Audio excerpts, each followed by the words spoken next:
आणि आता आपला आजचा जो सब्जेक्ट आहे, आपला विषय आहे तो साधारणतः झाडांना आंबा किंवा काजू लागवड करायची आहे तर आपल्याला किती बाय कितीचा खड्डा, आपल्याला फूटचा खड्डा मारला पाहिजे जमिनीमध्ये. साधारणतः आंब्याला आपल्याला लागवड करायचं आहे तर आंब्याला लागवड करण्यासाठी आपल्याला 3x3 फूटचा खड्डा मारला पाहिजे चौकोनी.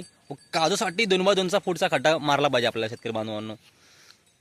कोकण कृषी विद्यापीठाने रिकमेंड केलेलं आहे की आपल्याला जर कमर्शियल लेवलला उत्पन्न घ्यायचं, आपल्याला झाडापासून आपल्याला आंबा काजूपासून भरघोस उत्पन्न घ्यायचं आहे तर त्यासाठी शेतकरी बांधवांना आपल्याला काजूसाठी 2x2 व आंब्यासाठी 3x3 तो सब्जेक्ट आहे, आपला विषय आहे तो साधारणतः झाडांना आंबा किंवा काजू लागवड करायची आहे तर आपल्याला किती बाय कितीचा खड्डा, आपल्याला फूटचा खड्डा मारला पाहिजे जमिनीमध्ये. साधारणतः आंब्याला आपल्याला लागवड करायचं आहे तर आंब्याला लागवड करण्यासाठी आपल्याला 3x3 फूटचा खड्डा मारला पाहिजे चौकोनी.